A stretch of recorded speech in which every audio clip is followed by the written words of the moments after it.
siempre encontrarme con Luis.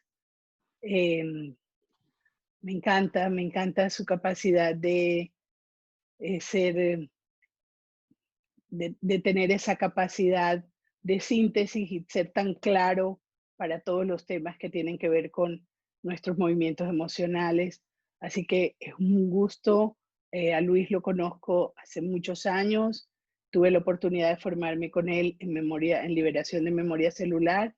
Y realmente, después de traer mucha experiencia de la psicología, porque ya llevaba muchos años en ello, encontré una forma de acceder a dolores que durábamos mucho tiempo necesitando gestionar, duelos profundos, situaciones complejas, que con lo que él había encontrado para manejar el cuerpo del dolor resultó ser realmente muy práctico, muy concreto y muy del momento. O sea, realmente encontré una herramienta a profundidad con un respeto increíble y muy amorosa para poder gestionar día a día nuestras emociones. Así que realmente mi gratitud siempre ha sido con él por este trabajo tan bello que nos regaló y que sigue aportando, porque realmente sé que ha sido una persona que ha llegado a muchos y que ha aportado a muchos. Un gusto tenerlo aquí y estar con todos ustedes para compartir hoy sobre ser capaz de criar niños felices. Luis, bienvenido. Gracias, Tere. Un gusto estar aquí contigo y con tu gente y compartir lo que hemos verificado que funciona para que ustedes lo compartan y lo confirmen y lo verifiquen. Como siempre digo, no me crean nada, verifíquenlo y vean si funciona, lo siguen usando y si no, lo ponen a un costado. ¿Sí? Bien práctico. Cómo aterrizar estas herramientas que a veces parecen ser tan eh, inalcanzables, ¿sí? O nebulosas, cómo aterrizarlas de manera práctica. Ese ha sido siempre mi búsqueda, ¿sí? De hacerlo de manera que funcione.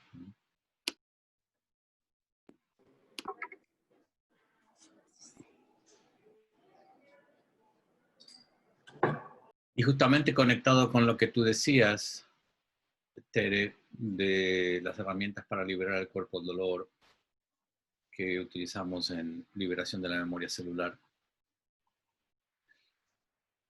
¿Por qué generamos cuerpo del dolor? ¿Por qué acumulamos dolores tan viejos? Llevamos en nosotros cargas ancestrales, intrauterinas de nuestra infancia. ¿Por qué? Porque sufrimos de ignorancia emocional.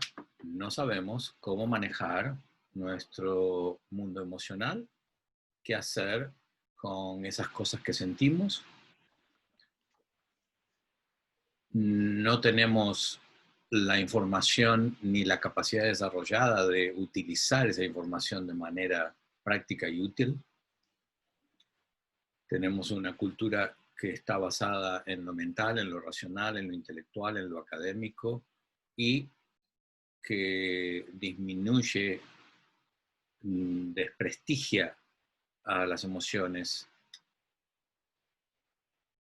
y a ese mundo interno de las necesidades humanas que es tan valioso conocer.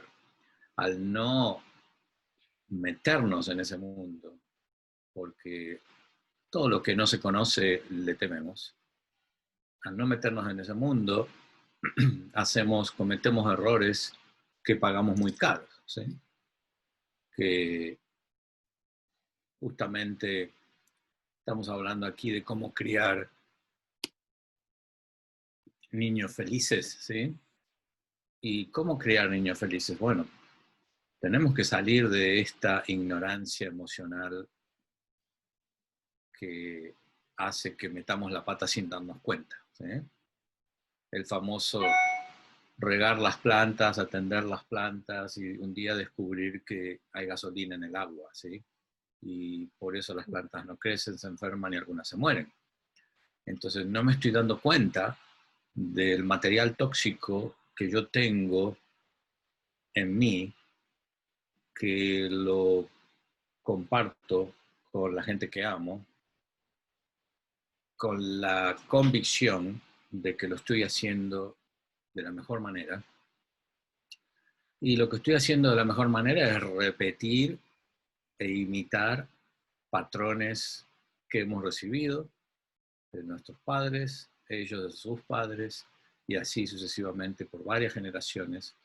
Eso es lo que hacemos muy bien, ¿sí? Seguimos repitiendo lo que ellos han hecho sin saber que ellos también han dañado y nos han dañado sin darnos cuenta, sin darse cuenta.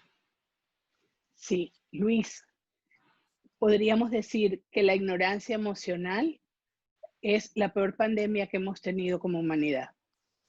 Absolutamente. Sí, sí.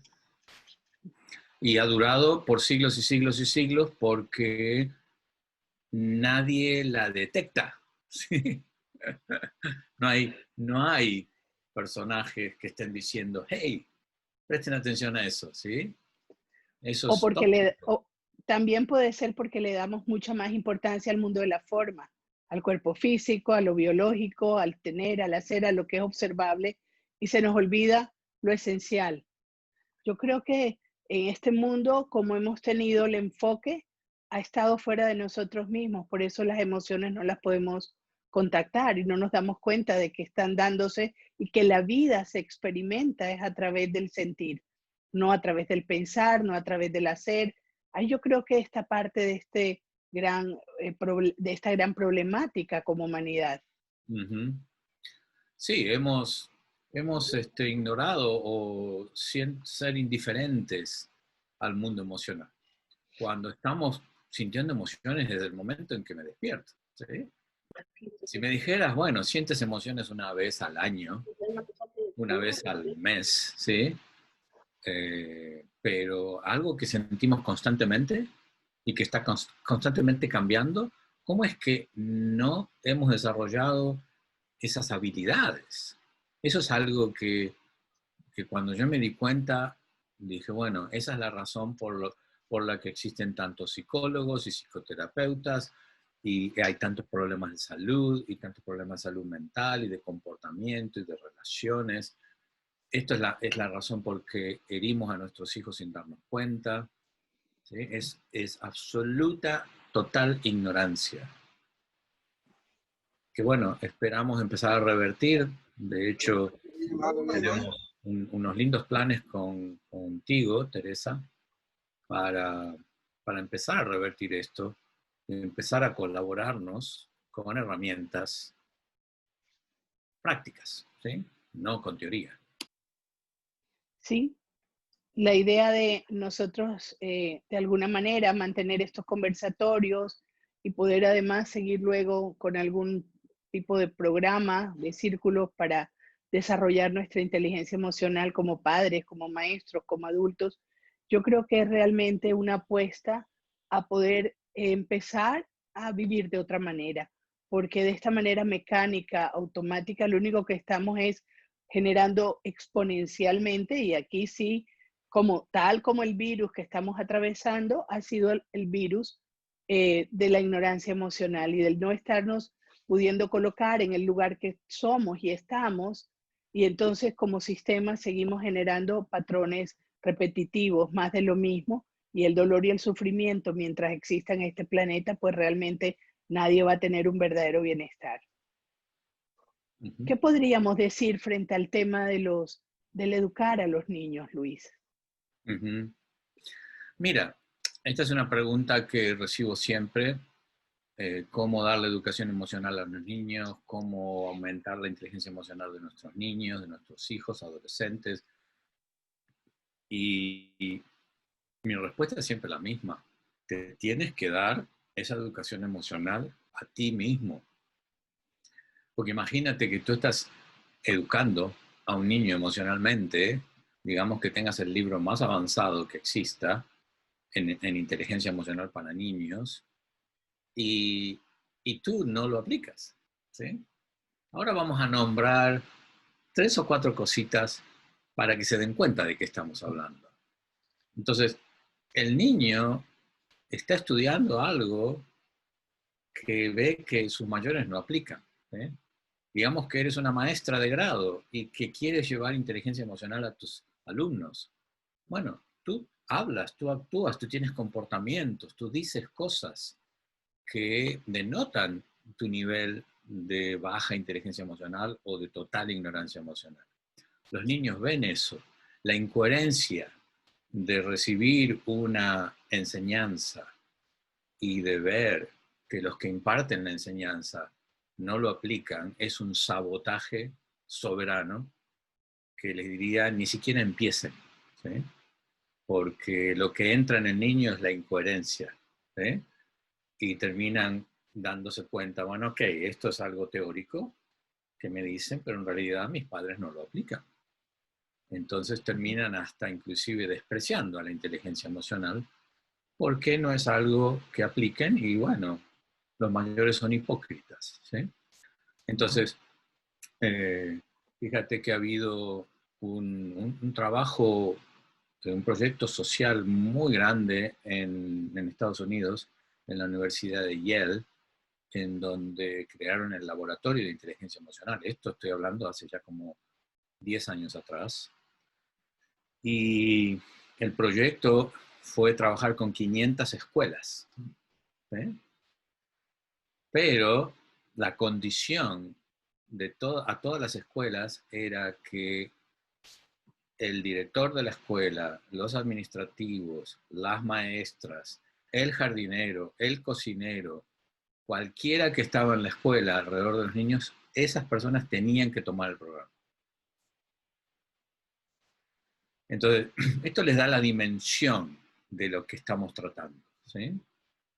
Entonces, ustedes que están escuchando, que probablemente quieren criar niños felices y que sean exitosos y que no tengan problemas de autoestima, de falta de confianza en sí mismos, de inseguridad, que no tengan problemas emocionales, que tengan relaciones lindas y sanas, que atraigan linda gente en su vida, que atraigan profesiones que les gusten y que les vaya bien. O sea, que sean exitosos, ¿sí? En las diferentes áreas de su vida. Ustedes quieren eso para sus hijos, no quieren lo contrario, ¿sí? Empiezan ustedes. Si tú quieres influir a tus hijos, no importa la edad que tengan, empieza a hacer el cambio en ti y vas a notar que algo hasta mágico sucede, ¿sí? Que es por osmosis. Sí, Luis, precisamente Bert Hellinger, de la psicología sistémica en las constelaciones familiares, decía, eh, habló de unos órdenes para poder ayudar, los órdenes de la ayuda. Y el primer orden dice que uno no puede dar sino aquello que es, no podemos dar sino lo que tenemos y somos. Y esto lo dicen muchísimas disciplinas también. Por ejemplo, cuando yo pienso que nos enseñaron y nos dijeron amar al prójimo como a ti mismo, o que nos hablan de que todo lo estamos generando o en expansión o en proyección, o yo estoy mandando mi toxicidad al mundo o estoy expandiendo el amor que soy, viéndome y reconociendo el amor en todas partes, desde disciplinas espirituales, de diferentes filosofías, desde la psicología. Yo creo que ha sido mucho lo que se ha mencionado el tema de que no podemos dar nada distinto a lo que somos. No lo dicen en los aviones, ¿no? No te pongas, no le pongas a nadie la máscara de oxígeno si no te la has puesto tú. Sin embargo, pareciera que eso pasa de largo, ¿no? Que a la hora de estar en acción, en relación, nos olvidamos y queremos que sea el mundo de afuera el que ejerza el cambio o el que se mueva sin darnos cuenta que tenemos que hacernos responsables de que somos nosotros los que estamos generando movimiento en el mundo y somos los que vivimos, los que sentimos y que a la larga en la interacción va a depender de cómo yo estoy regulándome con la otra persona o qué tipo de vínculo estoy estableciendo, cómo me estoy reflejando, cómo me estoy percibiendo en el otro. Bueno, eso es toda inteligencia emocional. Ujú. ¿Sí? El no darme cuenta de que estoy proyectando o que estoy echándole la responsabilidad al otro, ¿sí? Eh, mandar a un chico a aprender inteligencia emocional como lo mandamos a estudiar matemáticas o geografía o piano, es parte de la falta de inteligencia emocional nuestra. El no darme cuenta de que si yo no hago un trabajito sobre mí mismo para cambiar mis patrones tóxicos emocionales, no tiene mucho sentido. De hecho, voy a sabotear la inteligencia emocional de mis hijos si yo hago eso. Es como querer tener una orquesta afinada o una buena orquesta y tener una muy buena música sin haber afinado los instrumentos. Uh-huh. Sí. Sí. Entonces, si me permites, voy a compartir. Yo he extractado patrones que denotan la falta de inteligencia emocional en la manera en que tratamos a los niños, que son los que crean las heridas emocionales. ¿Sí? Las heridas emocionales son las que luego generan comportamientos en nuestros hijos que consideramos malos, ¿sí? Que necesitan atención médica o psicológica y que muchas veces hasta le arruinan la vida a un ser humano. Y no nos damos cuenta, lo hacemos con la mejor intención. Por ejemplo, el patrón de comparar. Cuando nosotros usamos comparaciones entre los niños de la casa, ¿sí? Y a un niño lo comparamos con el otro que toca mejor el piano, ¿sí? O que juega mejor al fútbol, o que, que tiene mejores grados en la escuela, ¿sí? Cuando generamos ese tipo de comparaciones, no nos damos cuenta del daño que estamos haciendo. El daño es múltiple, no solamente a uno estamos dañando, al que estamos diciéndole que no es lo suficiente o que no sirve o que comete errores o que es un tonto o que es un bruto, ¿sí? No solamente a esta personita estamos creándole heridas emocionales, estamos afectando la relación entre los dos hermanos, que puede durar toda la vida. Tú sabes bien esto, Tere, Perfecto, ¿sí? sí, La sí, rivalidad entre hermanos puede durar toda la vida, ¿sí? Y fue así disparada es. porque uno era el favorito de la mamá y el otro no lo era, ¿sí? Después, el otro golpe que estamos pegándole es al favorito, porque el favorito se separa y se excluye del resto de los hermanos, ¿sí?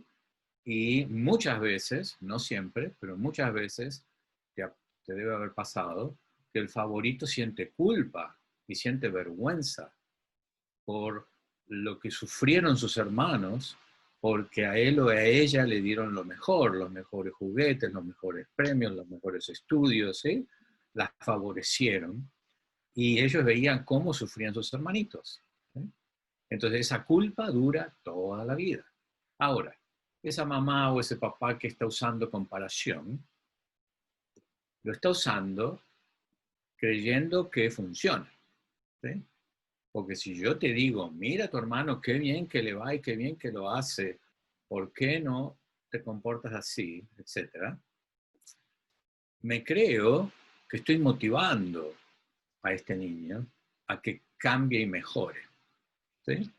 Pero no me doy cuenta de todas las repercusiones tóxicas que van a llegar a suceder en este niño cuando crezca, ¿sí?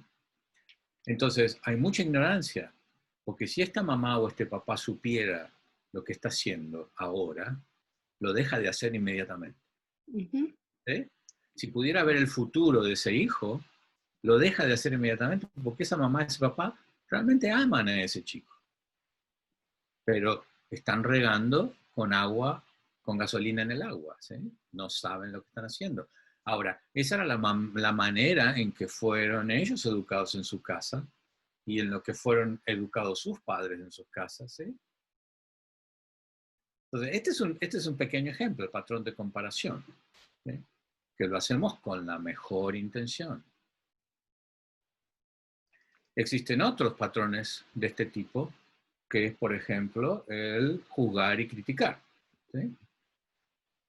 ¿Por qué criticamos a nuestros hijos? También porque pensamos que si reciben críticas nuestras, se van a dar cuenta de los errores que cometen, los van a corregir y no van a recibir críticas de otro. Entonces yo te estoy protegiendo de que los demás te critiquen o se burlen de ti. ¿Cómo te protejo? Criticándote, burlándome de ti, tratándote con sarcasmos, ¿sí? Disminuyéndote, humillándote. ¿Sí?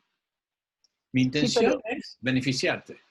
El resultado es mandarte a la silla de un psicólogo por el resto de tu vida. ¿Sí? sí, Luis, pero también podríamos decir que ese padre que critica, también se critica. Es que aquí el tema es que va en muchas direcciones y muchas vías, por eso decimos que este Claro. es un virus exponencial. O sea, ojalá nos hubieran enseñado a ponernos tapaboca para lo emocional, no solo ahora para el virus físico, porque es que realmente decimos tantas cosas, ponemos tantas etiquetas, actuamos de maneras tan ciegas. Y como tú decías, desde el amor, es un amor ciego, es un amor que no ve lo que hace. Pero esos padres también se están autocriticando y también fueron criticados y vienen de abuelos que los criticaron, que sus padres también fueron criticados. Entonces son cadenas donde se volvió eso la norma. Y tenemos una educación normalizada o normatizada basada en errores profundos respecto al tema de la inteligencia emocional o al tema del cómo nos sentimos los unos con los otros. Y somos aquellos los que estamos lidiando con estos patrones constantemente, porque lo vemos en nuestros consultantes, yo lo veo en mis estudiantes, de los cursos, de los entrenamientos. O sea, cuando tú empiezas a ver que algo se repite, ¿sí? No en una persona, en 10, en 100, en 1000. Entonces, eso es la epidemia de la que tú hablas, ¿no es cierto? Es Sí. algo que, bueno, está en el colectivo, ¿sí? Y empezamos siempre con uno, ¿sí? Porque es verdad, si yo critico es porque me critico. Si yo soy muy amoroso conmigo mismo, yo no voy a ser crítico y malo con los demás, ¿sí? Una persona que es amorosa con uno mismo es amorosa con los demás. Ahora una persona que se culpa, se condena, se maltrata, ¿cómo va a tratar a los demás? Lógico, ¿sí? Igual, claro. Entonces, es, es traer la atención y la energía a uno, hacerse responsable de esto, ¿sí? De este centro, porque de este centro sale todo. Entonces, ¿cómo me trato? ¿Qué está pasando aquí? ¿Sí? Desarrollar ese estado de presencia y de autoempatía en donde me miro, me veo, me descubro, me doy cuenta, me hago consciente, aunque no me guste, ¿sí? Pero la única manera de corregir algo que está roto es ver que está roto, ¿sí? Así es. Sí, sí. Ahí comienza la, la sanación con el darme cuenta. Entonces sí, me va a doler, sí, me voy a sentir quizás muy triste por lo que veo, pero es el comienzo, muchachos. Entonces, abran la puerta a la autosanación, al autoconocimiento, ¿sí? Y al autoentrenamiento. Y busquen ayuda, busquen apoyo, busquen educación en estas áreas en personas que ustedes confían. Luis, pero a ver, yo me doy cuenta y me di cuenta que estoy de pronto con un nivel de juicio muy alto, pero resulta que yo soy leal a como mi mamá era y me enseñaron que eso era lo correcto y yo aprendí a reprimir mis emociones porque todo el tiempo tenía que estar pensando en lo que hacía, si era bueno, si era malo, y entonces no sé cómo gestionar y cómo moverme dentro del mundo de las emociones. El punto de darme cuenta, si yo traigo demasiada carga, usualmente requiere también herramientas y recursos, porque yo veo a mucha gente forzarse a través de la meditación, de relajaciones, de ejercicios de la atención plena, pero mientras no tengan claro, no hayan hecho, no tengan un mapa personal de su historia, de su biografía, y se hayan acunado a sí mismos con sus dolores y encontrado los recursos internos, que le han permitido salir en un momento adelante, a pesar de dolores y momentos críticos.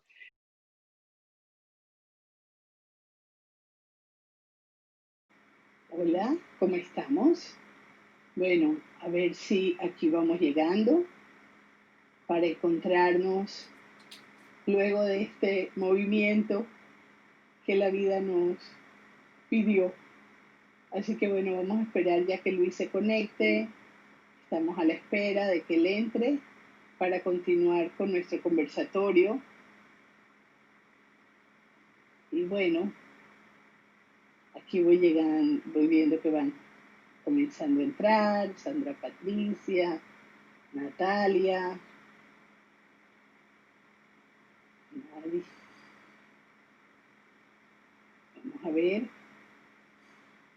Esperemos a Luis, Mafe. Creo que de pronto le podríamos... ¿Te llamas tú, Lauri? Para ver cómo seguimos conversando sobre ese tema que venía tan bueno, cómo criar niños felices. Así que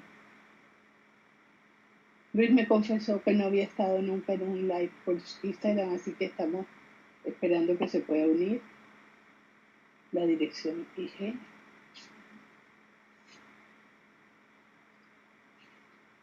Ya le vamos a ir contestando, ya está pidiéndonos la dirección y ya va a entrar.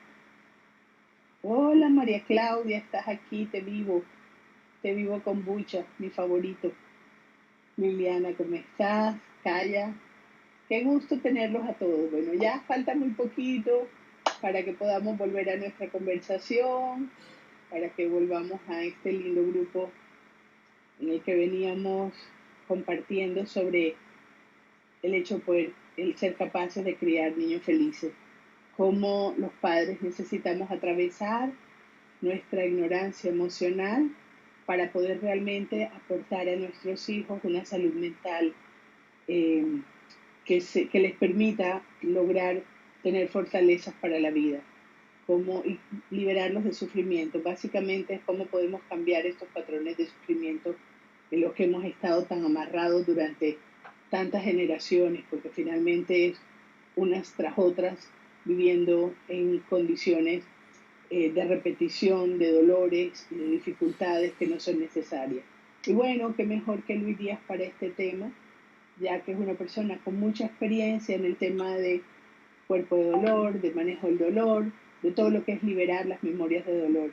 Que realmente lo que va pasando es que nuestro cuerpo se va llenando de emociones. La emoción es energía. Emotion viene de energía en movimiento.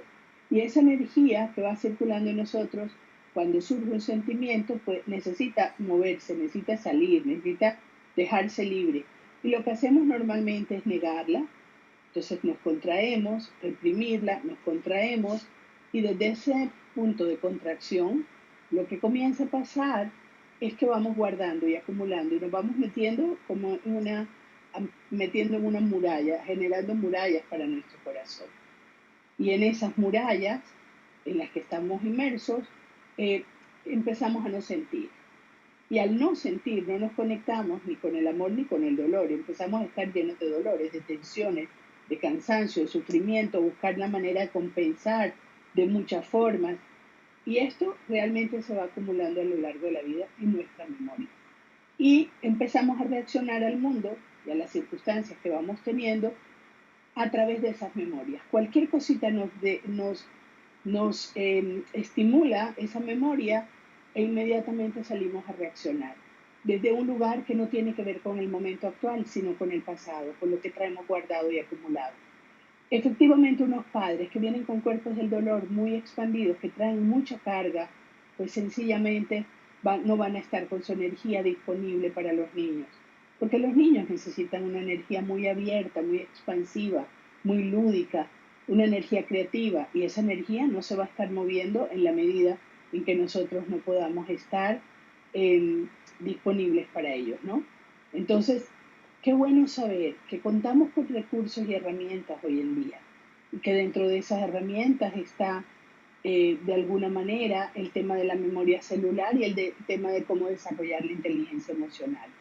Y bueno, seguimos esperando a Luis porque realmente me encanta de él cómo ha ido pudiendo leer los patrones, pudiendo ir darse cuenta de estos patrones de los que nos hablaba, por ejemplo, del tema de la comparación, cómo el estar comparando a un niño con otro niño no solamente es tóxico para quien recibe la comparación, sino también para el que está teniendo que ser superior, porque estamos estableciendo estos patrones de tener que ser especiales. Yo tengo que ser mejor que alguien, o yo soy inferior a alguien, o el otro es mejor que yo.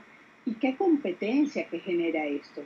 Y desde esos niveles de competencia se sufre mucho, porque se termina teniendo siempre una vara muy alta y no la vara de poder mirarme desde donde yo soy y estoy, cómo me puedo mover dentro de las relaciones. Así que bueno, seguimos aquí mirando un poco de esto, mirando por ejemplo también cómo los juicios y las etiquetas que vamos poniendo a los niños o nos ponemos a nosotros mismos o nos han puesto desde pequeños, nos van llevando a distorsionar la verdad de quienes somos. Y sin esa verdad y sin la conquista de de nuestro propio poder interno, pues no podemos realmente aportar mucho ni dar mucho de una forma amorosa y cálida, de una forma que realmente genere fuerza y empoderamiento. Así que bueno, yo voy a preguntar un momentico, me disculpen, pero voy a preguntar por Luis si sabes algo. ¿Será que tú lo llamas? ¿Qué te dijo? Que está esperando, pero no lo vemos. Pregúntale, ¿no habrá entrado al mío? ¿Entró al de ser capaz? Vamos a ver, vamos a buscarlo aquí. Ahí está. Aquí está ya.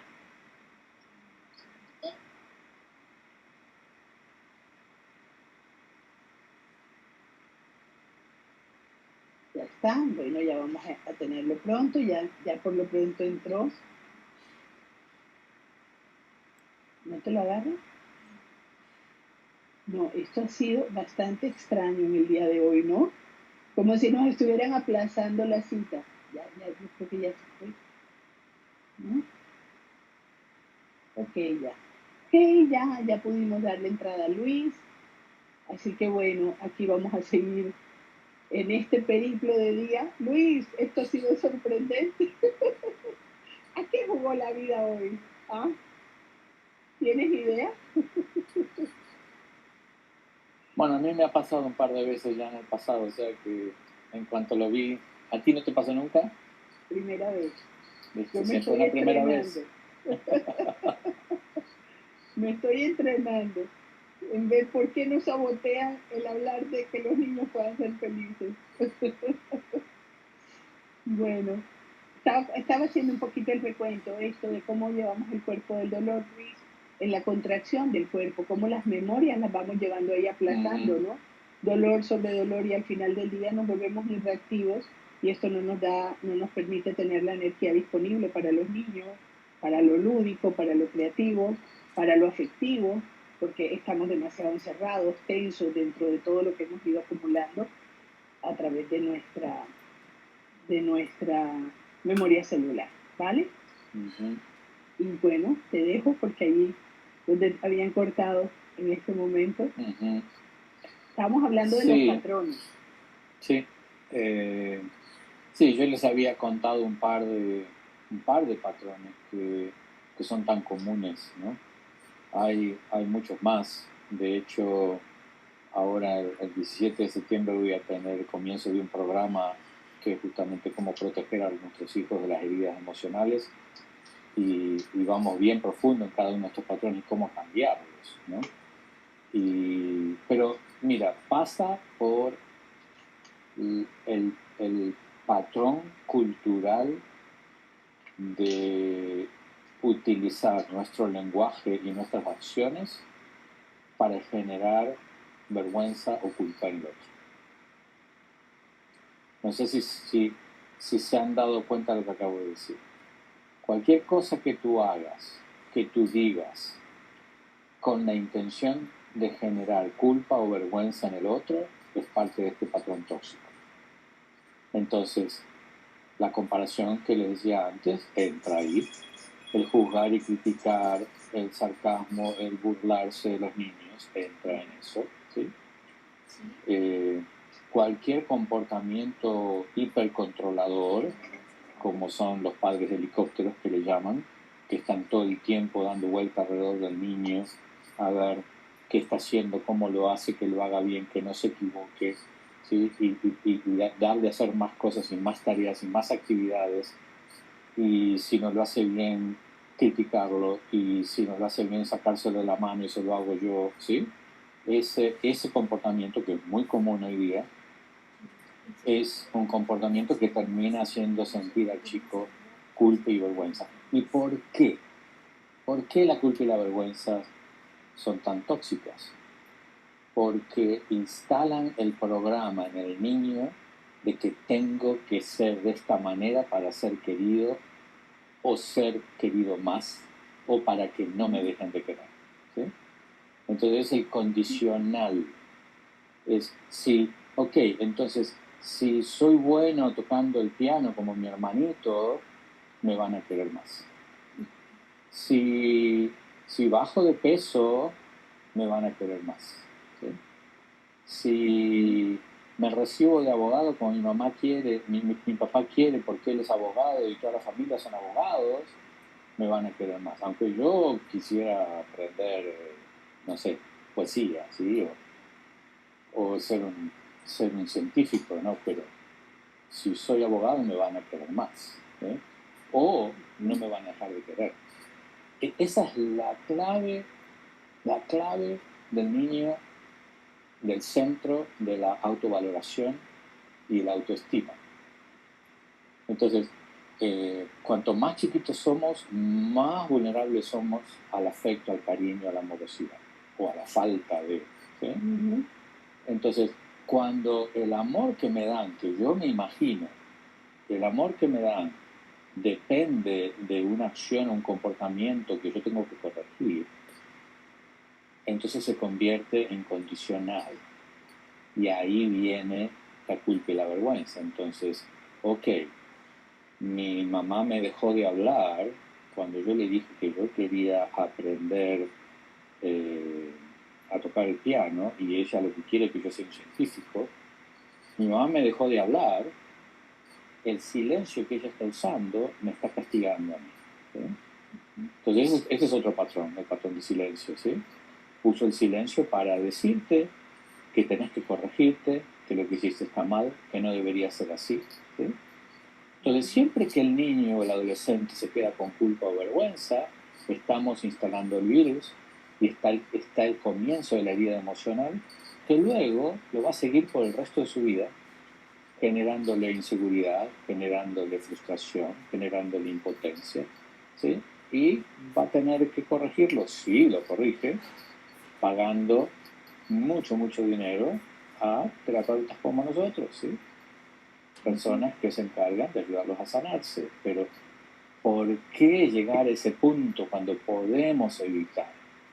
Yo puedo motivar e inspirar a mis hijos sin hacerlos sentir culpables y avergonzados. Yo puedo ayudar a mi hijo a que tome una decisión apropiada en la carrera que va a seguir, sin que se sienta culpable o avergonzado. El lenguaje avergonzante y culposo es el que crea las heridas emocionales que generan una vida. Si vamos a hablar de manifestar el futuro, esto es manifestar el futuro, ¿eh? Yo te hiero emocionalmente y ya te manifesté una vida de problemas. ¿Tiene sentido? Totalmente. No solamente tiene sentido, sino que de una u otra forma nos da la posibilidad de ver que, aunque esto haya pasado, también tenemos la posibilidad de revertirlo, ¿no? Porque ya una vez detectado el problema y ya sabiendo dónde quedó la herida, dándonos cuenta de cuál ha sido el patrón que llevó a que tuviéramos una determinada mirada de nosotros mismos o de las criaturas que están a nuestro alrededor, podemos empezar a gestionarnos desde otro lugar.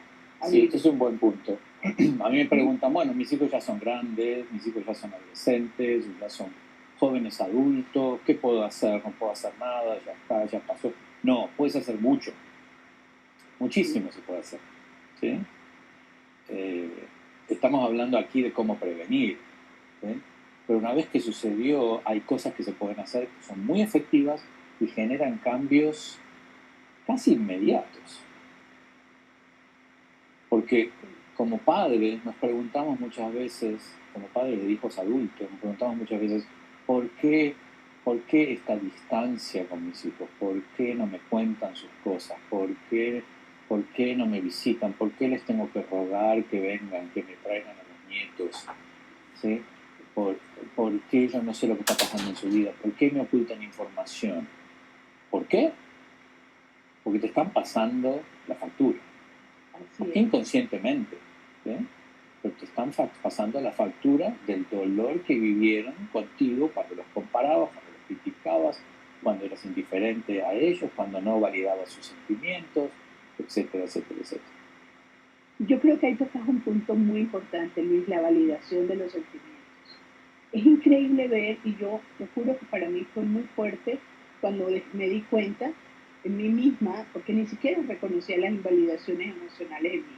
Claro. Porque es esto de, pero no le pares bola, pero eso no importa. Sí. Pero miedo de qué, mira, no pasa nada. Lo que está diciendo es que tiene miedo. O sea, escucha a ver, porque además ese miedo aparentemente es por este estímulo, pero el lenguaje de nosotros es un lenguaje de símbolos. Y tendríamos que empezar por ahí, a saber que ni siquiera sabemos cómo comunicar. Hay una frase que me encanta mucho en un curso de milagros que dice, nunca estoy alterado por la razón que creo. Y esto es real, nunca estamos alterados por la razón que creemos. Entonces tienes un niño que está asustado aparentemente por el monstruo que está debajo de la cama, pero ayer el papá y la mamá estuvieron peleando. Y entonces hoy dice que tiene miedo al monstruo. Pero realmente tiene probablemente miedo a su enojo, a su propio enojo, al enojo del papá, al enojo de la mamá. Y yo le digo, no, mira, debajo de la cama no pasa nada. ¿Qué hice? Le atrapé allí, le metí debajo de un baúl el miedo y ya no lo va a volver a expresar porque tampoco lo pudo sacar, tampoco pudo entender en lo que le pasaba. Yo creo que este punto de la invalidación a mí me parece que es parte de lo que nos lleva a una continua represión y supresión de lo que realmente pasa en nosotros. Uh-huh. Bueno, mira, cuando la mamá está triste o está frustrada o está ansiosa por algo que pasa o peleó con el papá por alguna razón y el chico de 3, 4, 5, 6 años se acerca a la mamá y dice, mamá, ¿qué te pasa? ¿Sí? Esa es la clave. Porque la mamá generalmente va a decir, nada, está todo bien. ¿Sí? Muy raramente la mamá va a decir, me siento asustada por lo que pueda pasar, o estoy triste, necesito tiempo, ahora no quiero hablar, necesito espacio, después hablamos. La madre no valida sus propios sentimientos. El chico aprende y se da cuenta, bueno, aquí no es verdad que no pasa nada, acá pasa mucho, pero mi mamá dice que no pasa nada. Entonces, si mi mamá dice que no pasa nada, esta debe ser la manera de lidiar con la vida emocional. Entonces yo empiezo a internalizar esos comportamientos y se convierten en míos, ¿sí? Ahora, la mamá dice no pasa nada con la intención de no preocupar al niño, ¿sí? La intención es siempre buena, pero el resultado de estos mecanismos son desastrosos, porque después yo lo hago con mi pareja, lo hago con mis hijos. Entonces, estoy triste, estoy frustrado, estoy enojado con algo que pasó con mi pareja viene y me dice, ¿estás bien? ¿Está pasando algo? No, no pasa nada. Entonces, afecta mi comunicación, afecta las posibilidades de tener una pareja linda, ¿sí? Donde haya conexión, donde haya verdad, donde haya intimidad. ¿Por qué? Porque internalicé un comportamiento tóxico que mi mamá, con la mejor intención, me quiso transmitir. Ahora, como tú decías antes, si no hay autoconocimiento, esa mamá nunca va a hacer el cambio. ¿Sí? Si no hay autosanación, los patrones los vamos a seguir pasando, aunque no nos... Aún ustedes que están escuchando esto, van a estar pasando los virus sin darse cuenta. ¿Sí? Porque, Teresa, para ser honestos, nosotros con toda la experiencia que tenemos, aún seguimos... Sí, sí, metemos la pata todavía. Todavía metemos la pata. Claro, seguimos metiendo la pata. Y a veces yo veo la inercia de esos patrones. Y tenemos que parar y hacer conexión y darnos cuenta y respirar. Y okay. Afortunadamente contamos con esa herramienta 24 horas al día, la respiración. ¿Cómo sirve poder parar y respirar y centrarse cuando nos vamos dando cuenta de dónde nos salimos? Porque vuelve otra vez el centro, ¿no? Esto de volver a quietarnos, de volver a centrarnos. Pero sí nos pasa. Bueno, yo creo que mientras seamos humanos, además son demasiadas memorias que vienen. Yo te escuchaba hablar y pensaba, no solamente te callan las emociones, sino las necesidades. Yo recuerdo, voy a compartir, a mí me encanta poder decir lo que es de la propia experiencia, ¿sabes? Porque son los clics que nos fuimos haciendo de nosotros mismos lo que también nos permite entender para otros. Y yo recuerdo una escena con mi mamá, yo era pequeña, mi mamá visitaba unas amigas que vivían cerca, en las tardes nos íbamos, ella era muy joven, punto que mi mamá tendría, cuando yo tendría 4 o 5 años, mi mamá tenía 23 años, era una chiquita. Y me llevaba con ella. Yo era sus hermanas, sus amigas no tenían hijos, yo era la única niña. Entonces, vamos a visitar, nos íbamos. Cuando íbamos llegando, me decía, te voy a pedir un favor. Si te ofrecen una galleta y que no se te vayan los ojos en la galleta, no, tú dices gracias, una sola, no puedes coger más. No pidas nada, cuidadito te vas a poner a pedir. Y era tal el sermón de todo lo que yo no debía hacer antes de entrar, que cuando yo llegaba me sentaba en una silla y me preguntaban, ¿Tere, te provoca algo? ¿Quieres una galleta? No, gracias. ¿Quieres agua? No, gracias. Me podía morir de la sed, no, gracias, porque yo tenía que ser la niñita bien portada, que ya me habían dicho antes de entrar. Y yo pasaron muchos años hasta que un día empecé a entender, pero yo ¿por qué no sé pedir por mis necesidades? ¿Por qué me da pena? ¿Por qué me apena pedir por mis necesidades? Hasta que conecté con este patrón y me di cuenta que era un patrón de aparente educación. Y yo sé que mi mamá lo hizo con el mayor amor del mundo y buscando educarme, porque ella era una persona que confiaba en la buena educación y los buenos modos, ¿no? Pero de alguna, y además era muy chiquita, entiendo perfectamente el por qué y para qué pasó, pero a mí me llevó a reprimir mis necesidades mucho tiempo en mi vida. Y así vamos hilando, ¿no? Esto es como un tejido continuo, el poder ir dándonos cuenta, este patrón salió de aquí, este patrón, ¿de dónde lo toma? Así actuaba mi mamá, así actuaba mi abuela, esto lo aprendí de mi maestra. Tantos adultos incidiendo en nosotros con sus propias cargas, con sus propios dolores, con sus propios miedos, con su propia forma de haber sido educada. La educación represiva, bueno, mi mamá venía de un colegio de monjas que había sido muy estricto. Cada uno con su historia tiene tanto que orquestar.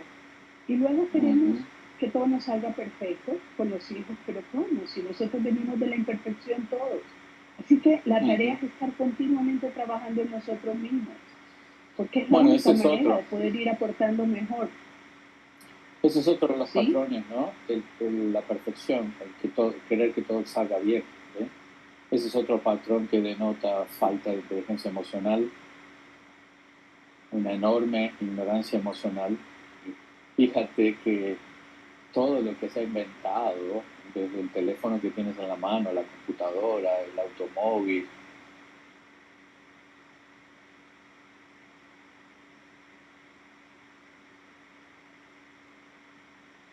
varios errores, fueron perfeccionadas. Entonces, el camino a enseñarle a nuestros hijos no es el camino de la perfección, que tiene que hacerlo bien, que paraliza, que destruye la creatividad, porque justamente cuando tengo miedo a equivocarme me para, y por lo tanto no cometo errores, no cometo errores, no cometo nada, ¿sí? Me quedo quieto, ¿no? Entonces, es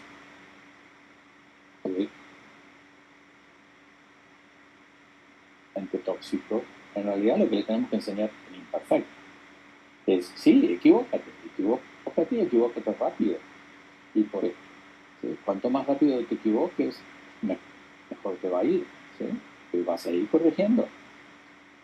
Entonces, un chico criado con la idea de que las cosas tienen que ser perfectas es un chico herido, es un adulto herido que se va a dar constantemente con ese palo de que tengo que hacerlo perfecto y si no sale perfecto soy un tonto, soy un bruto, soy un idiota, lo que sea.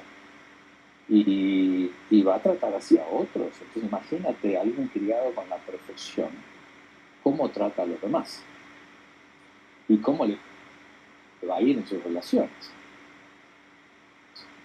cómo le va a ir en el trabajo. ¿Sí? Va a ser una persona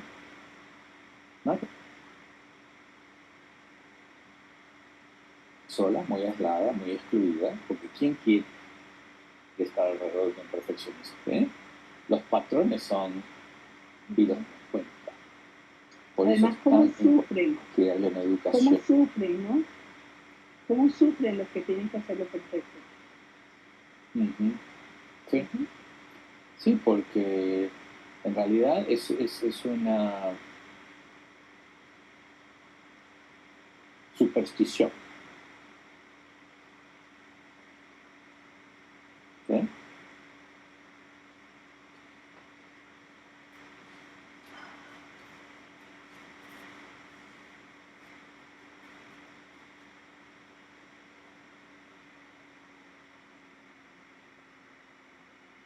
La perfección es una superstición. Fue solamente creada en la fantasía de algunas cabezas en el pasado y nos la pasaron a nosotros. Pero no. No, Luis,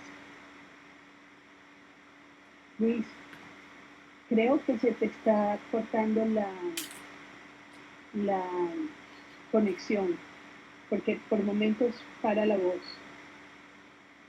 Parece que tampoco me oye. Yo quisiera preguntarle a las personas que están conectadas si les está pasando lo mismo.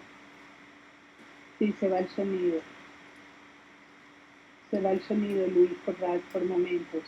Ya había como 3 momentos, pero retomaba, pero ahora ya no se está escuchando. A ver. Bueno, este juego pareciera que el universo no quiere que podamos hablar sobre cómo liberarnos de nuestra ignorancia emocional. Se interrumpe, Luis, no se está escuchando. A ver. Entrecortado cuando habla Luis, no se le oye a Luis. A ver, no se está oyendo nada, tienen toda la razón. Bueno, hoy tuvimos hacker en el Zoom, ahora tenemos el sonido que se corta aquí. Yo creo que esto nos está invitando a que este encuentro lo volvamos a hacer en la próxima semana. Yo creo que nos están mandando a repetir, nos están poniendo repeat. ¿Qué opinas, Luis? Sin sonido, se salió Luis. ¿Cómo les parece esto? El universo quiere más, me están diciendo. Así que yo creo que vamos a mandarles una invitación a todos los que quedaron en nuestra base de datos al entrar a Zoom y vamos a volver a encontrarnos. Yo creo que esto quedó para la próxima semana. Porque todavía hay mucha tela por cortar. No lo hemos dicho todo, no está todo sobre el tapete. Y esto que queda grabado lo dejamos, evidentemente va a quedar colocado aquí en Instagram y se lo vamos a mandar. Ay, Luis volvió a entrar. Hagámoslo la semana próxima, dice. Me parece perfecto. Vamos a decirle a Luis que perfecto, yo me pongo de acuerdo con él y les estaremos a ustedes enviando y por Instagram, para los que nos hayan tomado por Instagram, pondremos nuevamente el post para que tengan la información y nos podamos volver a encontrar la próxima semana. Porque realmente es mucho lo que tenemos para compartir con ustedes sobre este tema. Bueno, la idea con Luis es que cada 15 días vamos a tener un encuentro, el 1 de septiembre, la primera semana de septiembre, y vamos a conversar sobre los hijos adolescentes Luego íbamos a conversar sobre los hijos adultos, sobre la relación con los hijos adultos, y la idea es seguir trabajando esto, cómo nos estamos relacionando de padres a hijos y cómo vamos cambiando esquemas para que las nuevas generaciones también tengan una oportunidad distinta a poder enfrentarse a un mundo con mayor inteligencia emocional, con mayor gestión de sus emociones, porque ya no los ha mostrado el mundo. Tenemos que estar listos para los cambios. Entonces, bueno, con todo el amor del mundo, volveremos a este encuentro la próxima semana. Así que hasta pronto y muchas gracias por haber estado con nosotros. Aquí seguiremos para ser capaz de criar niños felices, ¿vale? Nos volvemos a ver.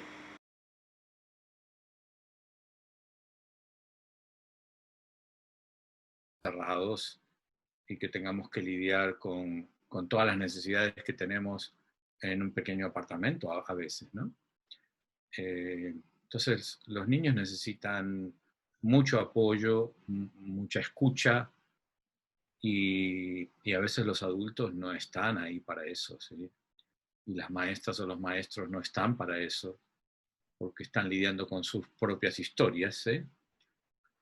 Entonces, se están concentrando en tratar de darle educación académica, ¿sí? Matemáticas o historia o geografía, y se olvidan de la personita, ¿sí?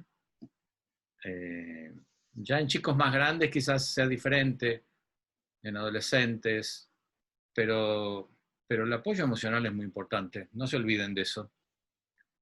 No se olviden de escucharlos, de ver qué está pasando. Es muy importante. Sí, fíjate que además es importante saber que la energía creativa y el conocimiento se va logrando a medida que uno se conecta a la vida. Muchas veces los niños, cuando no tienen vínculos, relaciones afectivas y no están sostenidos dentro del campo familiar, pues se retraen, no toman lo nuevo, más bien sacan el enojo, sacan emociones que no les permiten conexión, ¿no? Un lenguaje que realmente les facilite desarrollarse y a nivel creativo lograr explorar el mundo para poder ellos tener su propio aprendizaje sobre un aprendizaje consciente, un aprendizaje sobre lo que viven, un aprendizaje, una vida sentida. Empiezan a tener una vida programada, condicionada, pero no sienten lo que van atravesando. Y esto es una gran desconexión para el resto de la vida. Uh-huh. Sí, y algo que los adultos tenemos que aprender a hacer con los niños, con los jóvenes, es a escucharlos, como decía antes, y a validarles lo que sienten, no a decirle lo que tienen que sentir, ¿eh? No a darle consejo cuando no lo piden, sino simplemente escucharlos, ofrecerle, tengo una idea, pedir permiso, ¿te interesa escuchar lo que tengo para decir?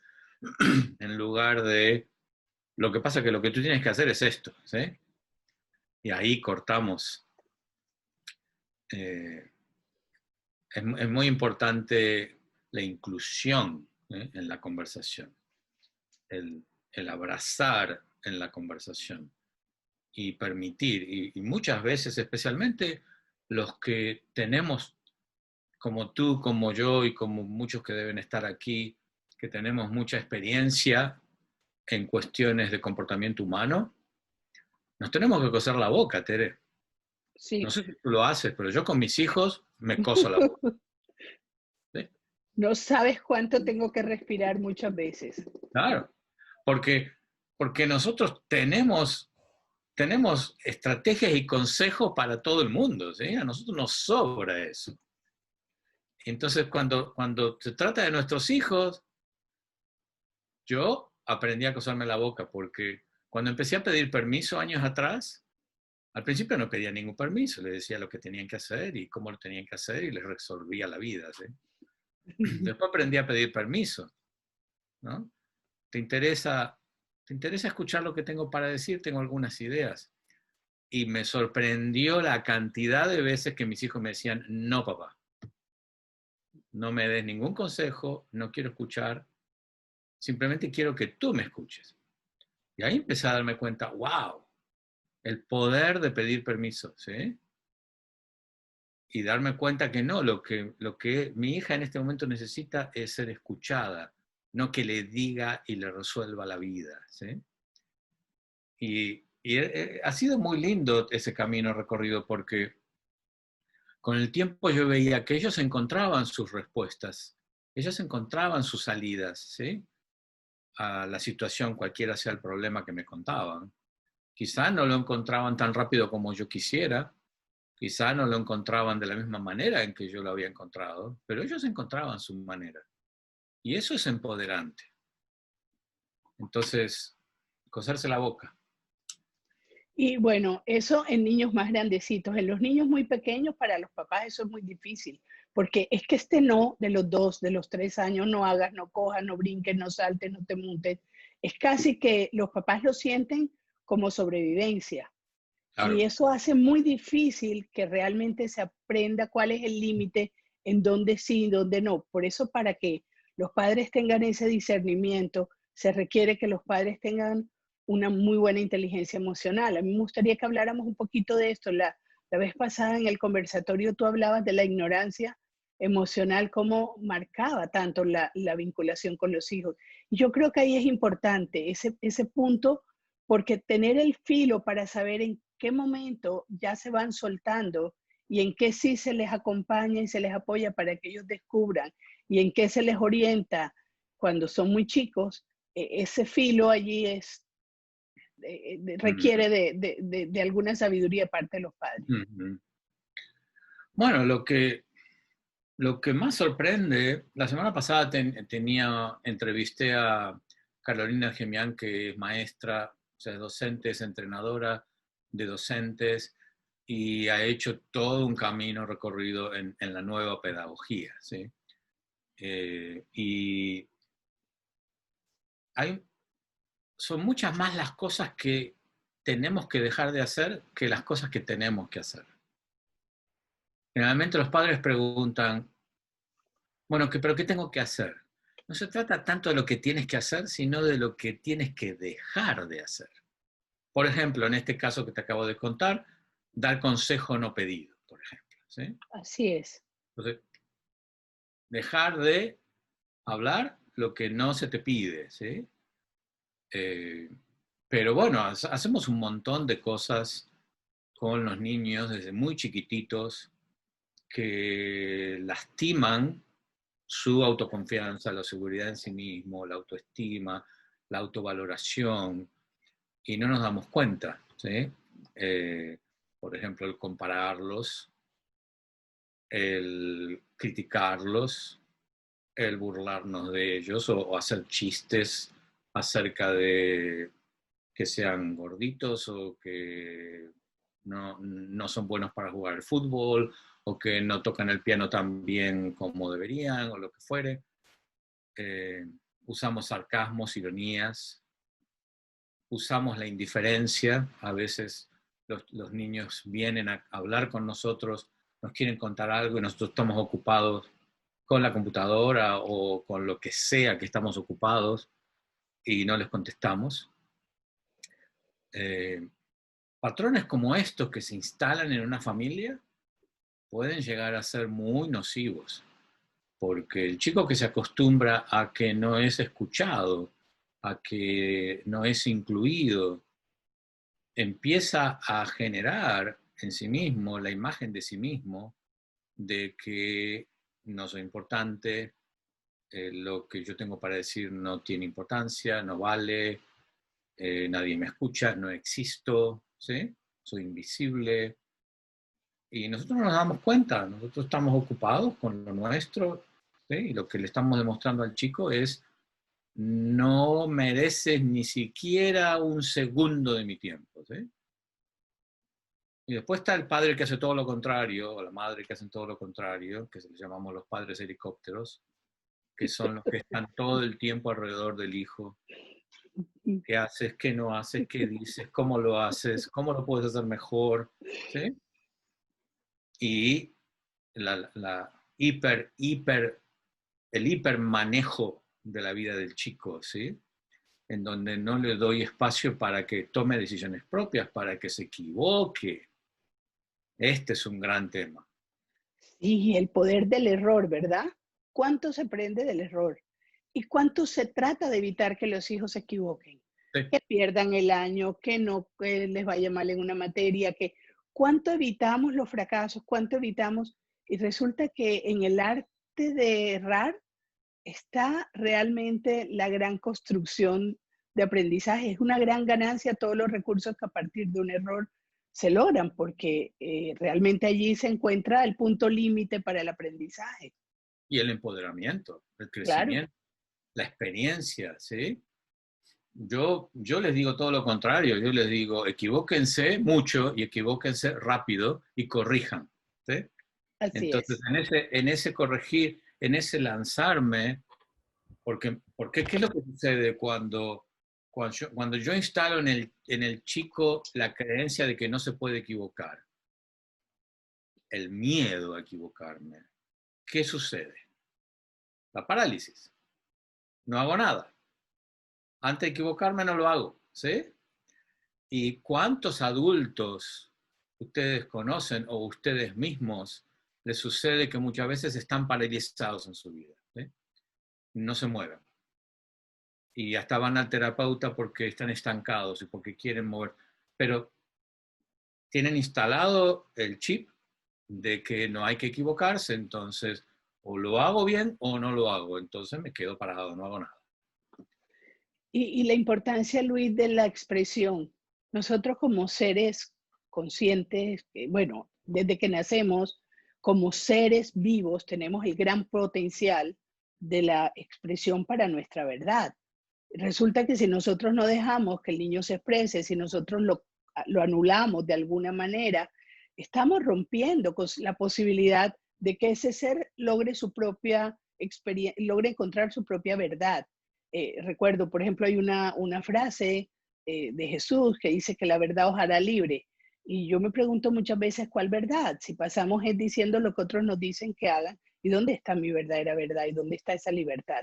La libertad para amar y para ser, para expresarse. Desde muy chico se coarta esa libertad con ya sea la subvaloración, la sobrevaloración o el control y la contracción y represión de la verdad del niño, de su propia espontaneidad. Ujú. Sí, de aprender de las consecuencias de las acciones y de las decisiones que tomo, ¿sí? Ujú. Un niño que es criado con miedo a equivocarse es un adulto que va a esperar a ver qué dicen los demás, a ver si los demás aprueban o no, ¿sí? Va a titubear, va a dudar para tomar decisiones. Entonces, yo crío a mi hijo para que no se equivoque y después lo veo crecer dudoso de sí mismo, inseguro, ¿sí? Falta de confianza, que el jefe o los compañeros de trabajo le ponen un pie encima, ¿sí? Porque le pasan por encima, o se casa con alguien que tiene mucho poder y autoridad sobre mi hija o mi hijo. Y yo digo, bueno, ¿qué pasó acá? ¿Sí? ¿Qué pasó acá? Ujú. Pues la semilla la puse yo. Total. Crié un hijo inseguro tratando de que haga las cosas perfectas, ¿sí? Con la intención, por supuesto, nunca pensé que iba a pasar eso. La intención del padre es siempre buena. Sí. Sí, eso es un punto importante. Confiar en la bondad del padre, en la bondad del maestro. Realmente nadie quiere hacerle daño al niño de manera consciente dentro de este estilo relacional.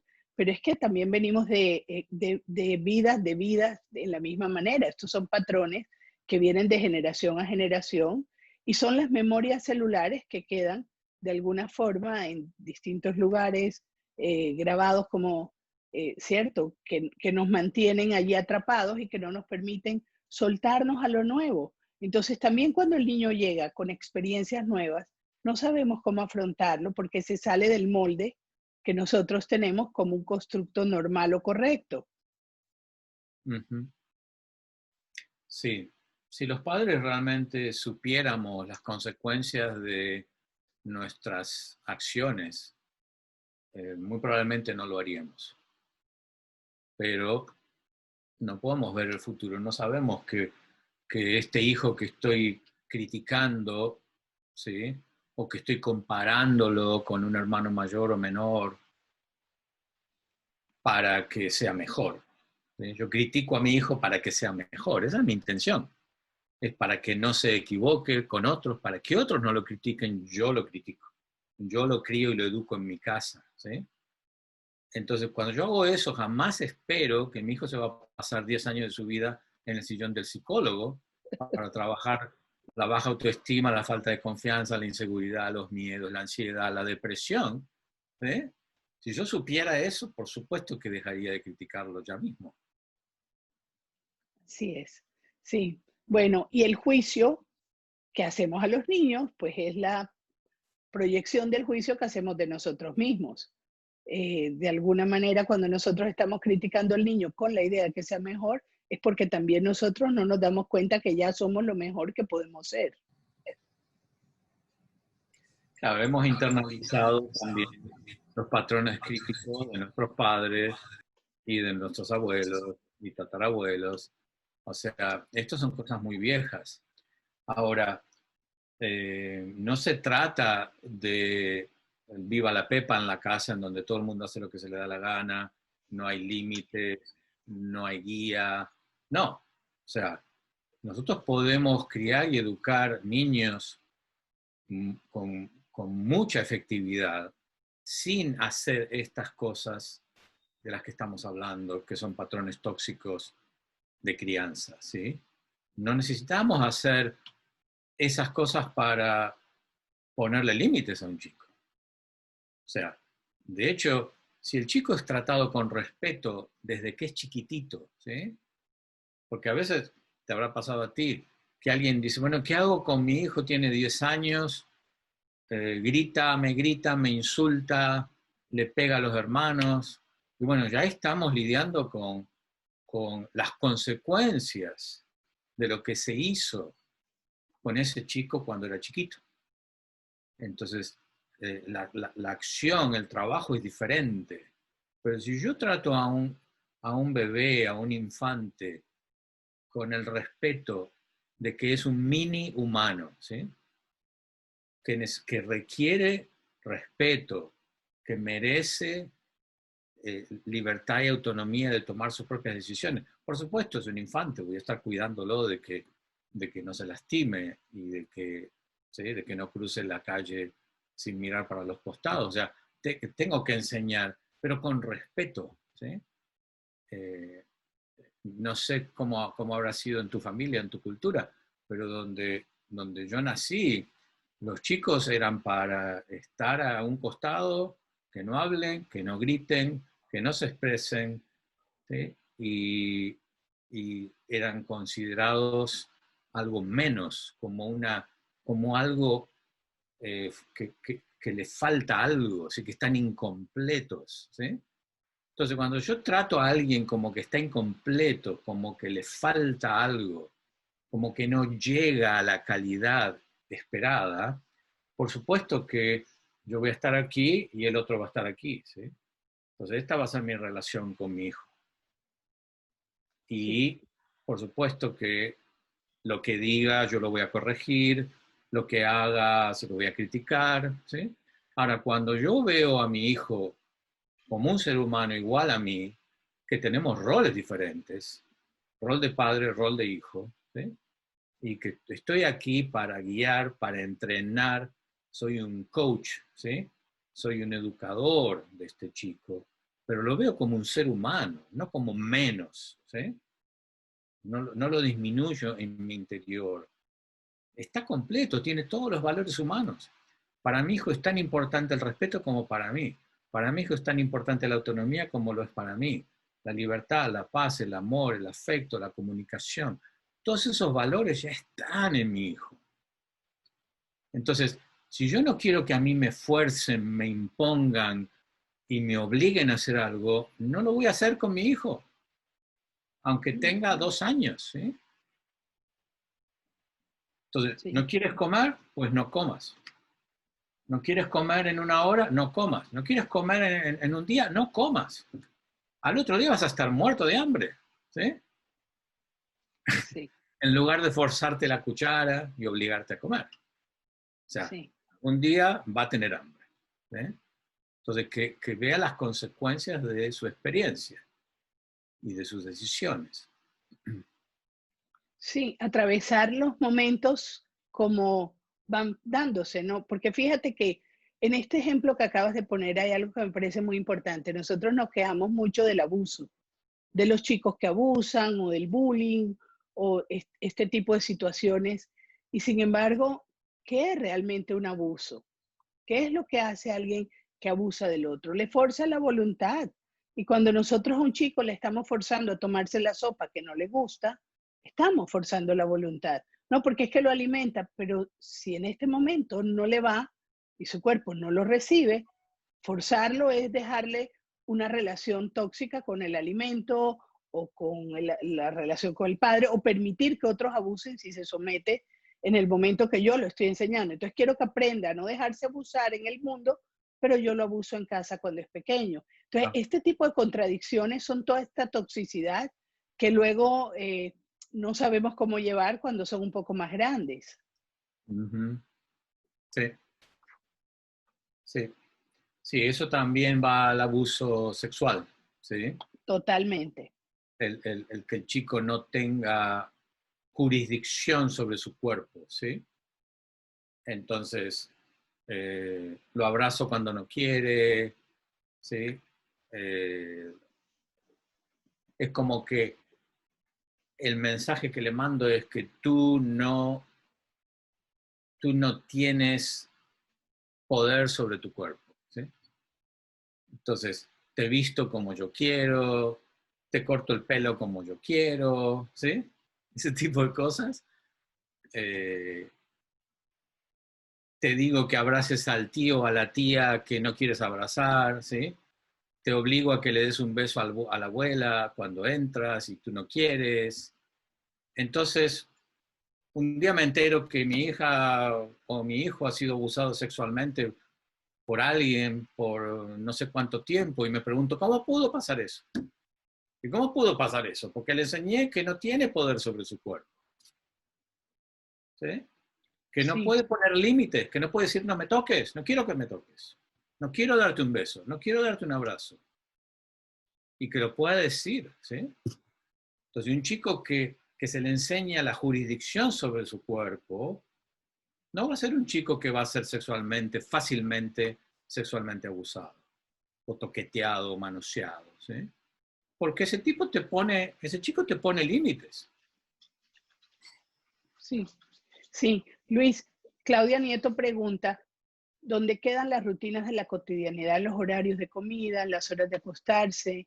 Esos límites también contienen, o mejor, ¿dónde quedan los límites? Es real. Las rutinas, los hábitos, el hecho de tener un orden dentro del sistema familiar va ayudando a contener y a sostener los impulsos, los instintos, los deseos, a que haya una autorregulación.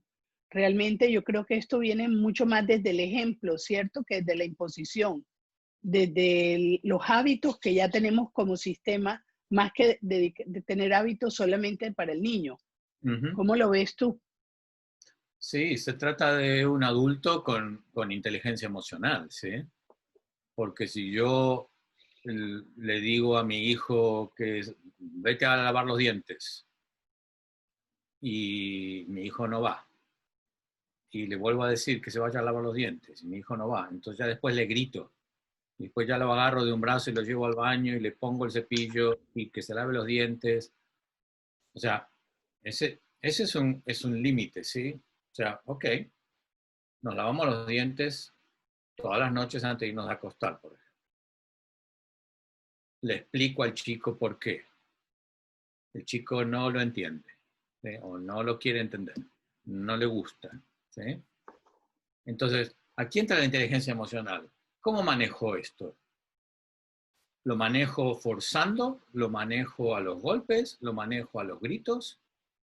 ¿O lo manejo con presencia y empatía? Por ejemplo, decirle a mi hijo, cuando yo veo que tú no te lavas los dientes, a mí me da mucho miedo porque temo que vayas a tener caries, que se te vaya a enfermar la boca. En lugar de gritarle, en lugar de enojarme, ¿sí? Estoy diciendo lo que me está pasando a mí. Y si ustedes hacen esto con sus hijos, en lugar de enojarse, la historia que siempre cuento, el hijo adolescente que no vuelve a la hora que dijo que iba a volver a la noche, ¿sí? Entonces quedó que iba a volver a las 10 de la noche, son las 1 de la mañana, todavía no volvió, ni llamó por teléfono. Y la madre está desesperada, que no puede irse a dormir esperando que su hijo venga. Cuando el hijo abre la puerta, la madre reacciona gritando, llorando, acusando, culpando, ¿cómo pudiste hacer esto? La próxima vez, a partir de ahora vamos a hacer así, ¿sí? Qué diferente sería que esa madre le diga, estoy muerta de miedo. Cuando veo que no vienes y no me llamas, estoy temblando de miedo. Por eso no me voy a dormir, no me puedo ir a dormir. ¿Qué creen que tiene más efecto en el hijo? La próxima vez que el chico vea que se hace tarde, va a pensar, mi madre está muerta de miedo, temblando en mi casa. Entonces, decirle la verdad, en realidad, no es que estoy enojado, tengo miedo, ¿sí? El efecto es poderoso, que el adulto se haga vulnerable con el chico, que se muestre como ser humano. A mí me pasó una vez con mi hija cuando me dijo que estaba fumando cigarrillos, estaba fumando tabaco. Tenía 15 años. Y mi reacción fue, wow, ¿cómo es esto? ¿Cómo es posible esto? Y sabiendo esto, en lugar de atacarla, en lugar de decirle, pero tú sabes, en la escuela te dieron clases, viste los pulmones de un fumador, ¿sí? Toda la historia, ¿sí? En tratarla como que es tonta o es estúpida, o que en lugar de decirle eso, lo que le dije era como yo me sentía. El miedo que me daba y que yo no iba a poder parar esto porque ella iba a fumar cuando se le diera la gana. Pero me mostré y no tuve reacción de ataque, sino que le conté lo que me pasaba a mí. Y pasaron 2 semanas y volvió y me dijo, papá, dejé de fumar. Y dije, ¿cómo es eso? ¿Cómo fue eso? Mira, después que hablé contigo me di cuenta que es una tontería, realmente. No sé para qué estoy fumando. Ahora, ¿qué hubiera pasado si yo la hubiera atacado? Instalas el comportamiento de fumador. Claro, quizás Eso seguiría hubiera fumando hoy pasado. día, ¿sí? 10 años más tarde seguiría fumando, ¿sí?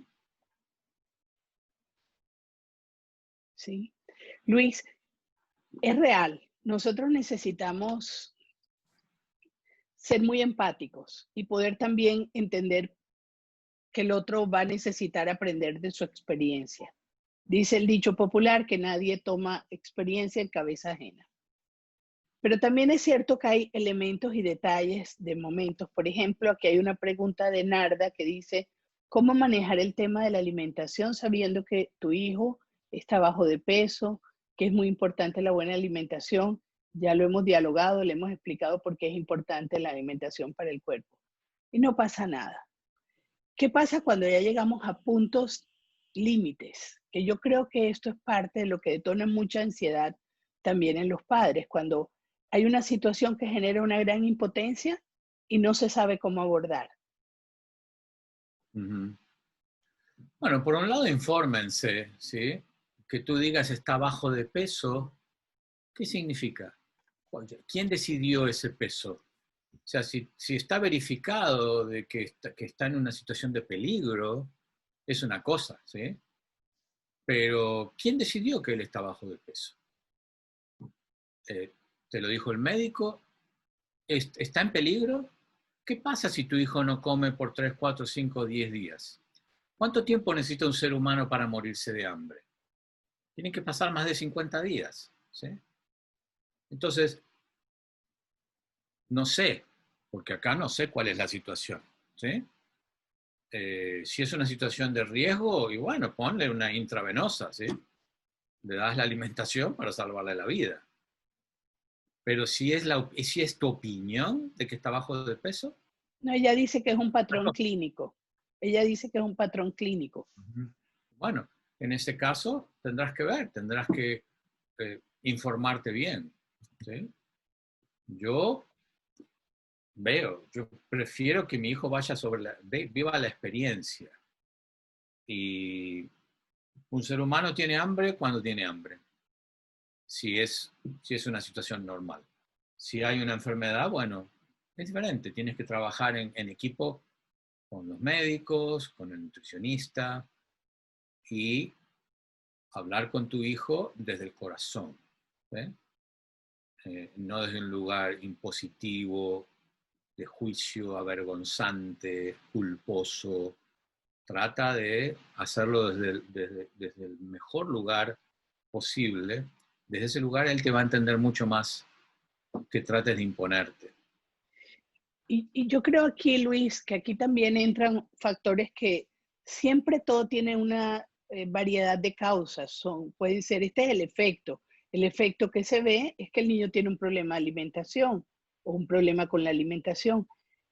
Pero la causa pueden ser muchos factores. También hay que mirar la historia, los patrones familiares, qué circunstancias tiene, con qué está identificado el niño, qué condiciones vienen de atrás. Yo para este tipo de casos siempre, por ejemplo, a mí me surge que las constelaciones familiares son muy importantes para, dan muy buenos elementos para situaciones como esas. Ya cuando las cosas salen de la línea de lo natural, de lo que podemos sostener nosotros mismos como padres, pues hay que buscar herramientas y recursos. Para también entender qué es lo que está moviéndose, porque a veces también vienen con factores ciegos del sistema familiar, como patrones de guerra, si la familia estuvo en la guerra y hubo personas que murieron de hambre, y se repiten nuevamente en las siguientes generaciones. En fin, hay muchas cosas que pueden pasar para que ya tengamos un caso completo, más complejo, ¿no? Entonces, dentro de lo natural, pues sí, los límites los vamos a colocar dentro de un orden con la inteligencia emocional de nosotros como adultos, mostrando nuestra vulnerabilidad, mostrando también cómo nos vamos sintiendo en la relación con el chico, porque es esto, cada uno poder hablar de sus necesidades y de sus emociones para poder hacer acuerdos gana-gana, porque yo creo que este es el punto, cómo desde muy chicos aprendemos a relacionarnos con una herramienta que es fundamental, que son los acuerdos. ¿Te parece? Sí, mira, si es un caso clínico, y bueno, un par de cosas que es importante, que esté acompañado por un terapeuta acorde, ¿sí? Que sea empático, que sea sensible, que tenga inteligencia emocional, porque algo está pasando, ¿sí? De por qué un chico no come. Y la otra, ocúpate tú de todas las nutriciones, no solamente de la comida. Cómo este chico está nutrido, qué entra por sus ojos, qué tipo de películas ve, qué tipo de juegos está jugando, ¿sí?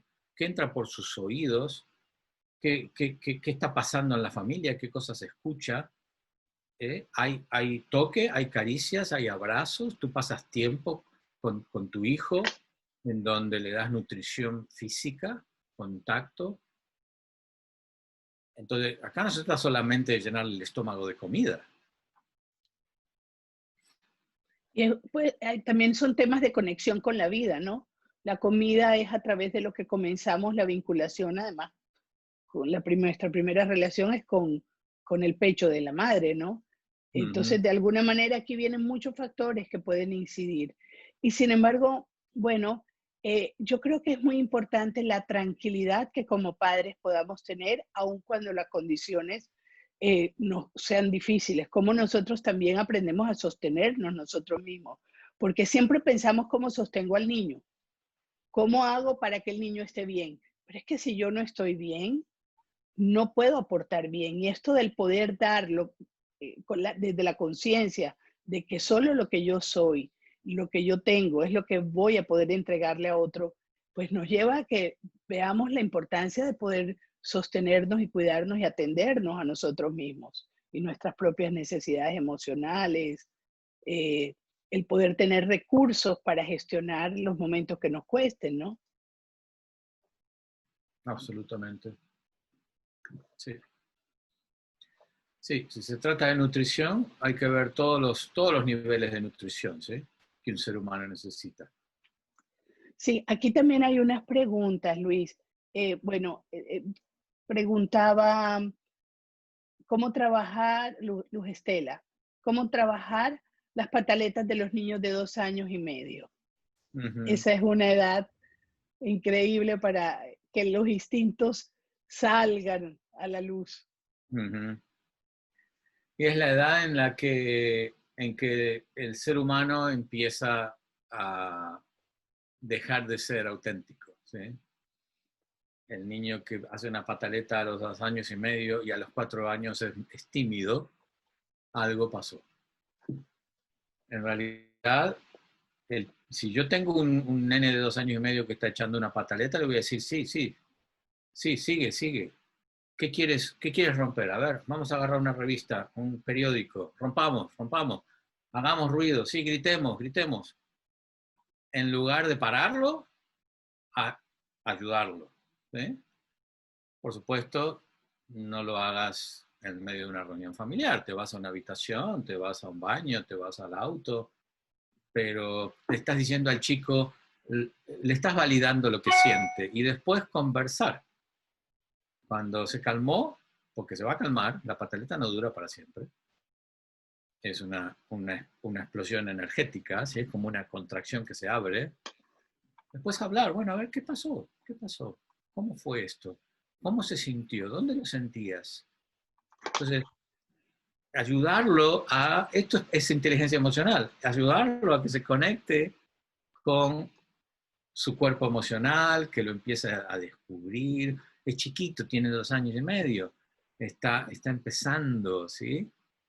Entonces le estamos ayudando a poner palabras, a expresarse. Y bueno, hemos aprendido que eso no es correcto, ¿sí? Entonces nos desesperamos porque como el chico está echando una pataleta. ¿Cuántas veces tú quieres echar una pataleta y no la haces? ¿Sí? Y te enfermas por eso. ¿Cuánta gente hay enferma por guardarse el enojo?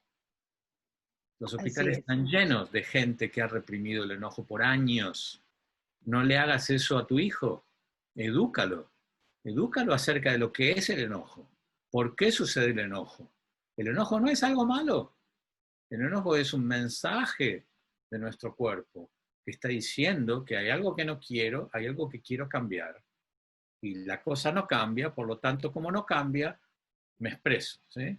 Entonces, ¿cómo ayudar a un ser humano a que maneje eso, que se convierta en un ser humano que cuando las cosas no cambian no se ponga a gritar o a romper cosas, sino que reconozca lo que pasa, se tome un momento aparte, se organice internamente, sienta lo que siente, agarre una toalla, la estruje, gruña, ¿sí? Y después salga a la reunión de directorio y pueda hablar su verdad, ¿sí? Pero no que la reprima porque nos enferma.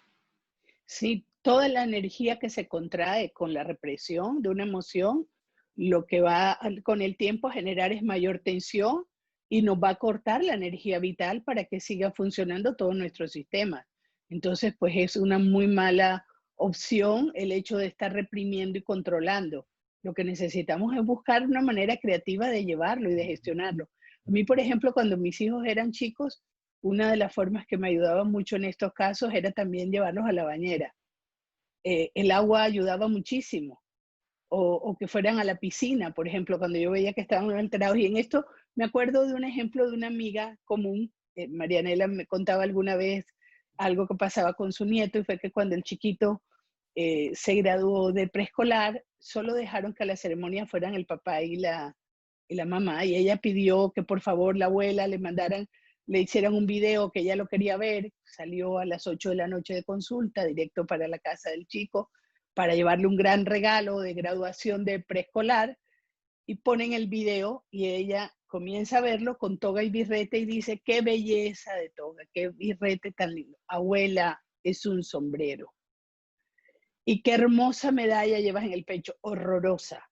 La mamá, una mujer con mucha inteligencia emocional, le escucha y le dice, amor, creo que estás cansado y es hora de irte a dormir.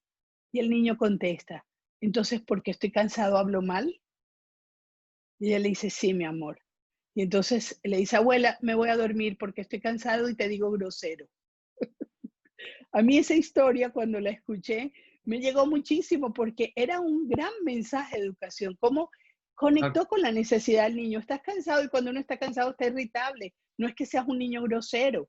Esto te cambia el chip totalmente. Yo en ese momento me pregunté qué le hubiera dicho a mis hijos tiempo atrás y lo más seguro que me surgía era decir, oye, tu abuelita vino a visitarte, dile gracias abuelita y compórtate. Porque esta era la norma. Claro. Íbamos por la norma, no por la necesidad. Sí. Sí, sí, es clave, ¿no? Esos momentos son claves. Uno puede ir para un lado, no seas grosero, o puede ir para lo otro, ¿sí? La madre empatizó con el chico, se dio cuenta, el chico está cansado, lo conoce, ¿sí? Se da cuenta, ya sabe el patrón que tiene el chico. Entonces, en lugar de culparlo o avergonzarlo, lo ayuda a tomar una decisión, una estrategia efectiva, que funciona. Y por otro lado, enseña, educa. Sí, qué tan fácil es avergonzar, ¿no? Qué tan fácil es caer en avergonzar, en ridiculizar, en minimizar al chico, ¿no? Y también qué tan fácil es sobrevalorarlo. Esto que hoy en día a todo se aplaude, todo es una fiesta, todo es wow, eres lo máximo, también es estamos o hacia el ego que destruye y minimiza, o hacia el que engrandece y genera un ataque de importancia personal que después no van a poder sostener en la vida real. Claro, sí. Sí, yo creo que es la contrapartida, la reacción, ¿sí? Los que hemos recibido una educación muy estricta y hasta abusiva, ¿sí? De maltrato, la tendencia es irnos al otro extremo, permisiva, ¿sí? Todo lo que haces lo haces bien, todo lo que haces, aunque no te haya costado esfuerzo, merece un premio, ¿sí? Entonces, como que de un lado nos vamos al otro, ¿sí? Y se pierde el sentido de lo que es el padre como coach, como entrenador para la vida, ¿sí? Entrenador para que el hijo se empodere. Entonces, a un chico al que le aprecio todo, lo reconozco todo, y le doy premio por todo, ese chico pierde las comparaciones, ¿sí? El discernimiento. Le va a costar elegir, darse cuenta. Sí. Y va a esperar eso de todo el mundo, y todo el mundo no se lo va a hacer eso. Claro. Entonces, en realidad, en lugar de empoderarlo, lo estoy debilitando. Estoy lanzando al mundo, ¿sí? A la batalla del mundo estoy lanzando a alguien desnudo, sin escudo, sin armadura, sin casco, sin espada, ¿sí? Tú eres el mejor del mundo, anda, ¿sí? Y ahí te van a dar unos sopapos. Y a la primera frustración viene la gran crisis. Claro. O la presión interna también de tener que hacerlo todo para conseguir esos mismos resultados, también lleva a que se gaste la vida en los logros y resultados. Entonces, por donde lo miremos, cualquiera de las polaridades que juguemos en la educación, para recordar palabras de Bert Hellinger, diría, se pierde el equilibrio entre lo que tomamos y damos. Y esto es uno de los órdenes básicos para que un sistema opere, que haya equilibrio en los dos sentidos. Si nosotros nos quedamos en la polaridad, perdemos realmente la armonía, ¿no? Así que creo que eso es muy importante tenerlo en cuenta. Tengo una pregunta más, pero bueno, no quiero parar este momentico. ¿Te la doy? Bueno, Mayerlin Vargas pregunta, ¿cómo se puede ayudar a un niño que no se le siente aceptado y querido en clase? Que él no se siente querido y aceptado en clase. Sí, que no se siente querido y aceptado en clases. Uh-huh. Bueno, hay que ver qué está pasando en la casa, ¿no? Fundamentalmente, con que exista una sola persona en la vida del niño que lo acepta y lo quiere por quien es, ya genera un cambio, un contrapeso muy grande, ¿sí? Entonces, ese chico aprendió a no quererse él, a no apreciarse él, por alguna razón. Entonces, necesita volver a reconocerse, a reconectarse. Entonces, un adulto que lo acompañe, ¿sí? Que le exprese aprecio, que lo vea, que lo respete, es importante. Hay que ver qué ha pasado en la familia para que un chico vaya a la escuela y sienta que no lo reconocen o que no lo quieren, ¿sí? Ya lo ha vivido antes. Sí, porque a veces asuntos que se dan en un ámbito se expresan en otro. Muchas veces situaciones que el niño lleva de la familia los muestra en la escuela o situaciones de la escuela se ven en la familia. Entonces, también en los chicos hay que saber leer muy bien de dónde viene esto que está mostrando, porque al final los síntomas son un lenguaje que nos muestra que algo en él no está siendo, algo no está yendo bien para él internamente y algo está para él en desorden. Entonces necesitamos poder saber cómo acompañarlo, pero es muy importante ver que eso es el efecto, no necesariamente ahí está el problema. Tenemos también que llevar la mirada a la casa, porque muchas veces nos quedamos con la situación de querer resolver eso. Y aquí me viene una frase que para mí es de mucho valor del curso de milagros que dice, nunca estoy alterado por la razón que creo. Yo creo que para mí ha sido muy valioso en mi vida el poder darme cuenta que cuando me encuentro con una situación de dificultad, busco más bien aquietarme para poder dejarme guiar hacia dónde puede estar la situación que origina y no creer que ese es el problema verdaderamente. ¿Cómo ves tú eso, Luis? Sí, me encanta esa frase. Volvemos a lo mismo del principio. Escucha a este chico, Escucha. pregúntale qué está pasando, pídele detalles específicos, a qué él le llama que no lo aprecian o que no lo quieren, o qué es eso que está pasando. No te quedes con, si el chico te dice en la escuela nadie me quiere, no te quedes con eso. Bueno, a ver, cuéntame, ¿cómo es eso de que nadie te quiere? A ver, ¿qué pasa? Entonces, ¿y qué hace la maestra cuando esto pasa? ¿Y qué hacen los niños? ¿Y cómo lo hacen? ¿Y cuándo? ¿Y cuántas veces ha sucedido? ¿Sí? ¿Sucedió varias veces? ¿Sí? ¿Desde cuándo? O sea, pregunta, escucha con interés, información, ¿sí? Como un investigador Eso. neutral, ¿sí? Que no juzga, no le diga, no, pero eso no es para tanto. No, no, no. Ok, cuéntame más, y cuéntame más, y cuéntame más. ¿Y qué hace la maestra? ¿Le dijiste a la maestra y qué pasó? ¿Sí? Tienes que tener una idea de ese ambiente de la clase, de la escuela, porque puede llegar a ser una escuela tóxica, que lo tienes que sacar, ¿sí? Así es. O sea que, sentido común, ¿sí? Fíjate, pero tienes que escuchar a ese chico y escucharlo neutro, ¿sí? Así es. Yo creo que dices algo muy importante, no juzgar, porque nos precipitamos muchas veces y la labor de esto es la investigación, es ir entendiendo, el diálogo, a través de la comunicación vamos pudiendo armar el rompecabezas, ir entendiendo exactamente qué pieza falta para ver qué es lo que necesitamos incluir, qué es lo que necesitamos dar extra de lo que estamos dando para que el niño tenga la seguridad y la fuerza para moverse en el ámbito que está. Y si está en un ámbito tóxico, también que lo pueda expresar para poderlo acompañar a encontrar la puerta de salida de un espacio así, ¿no?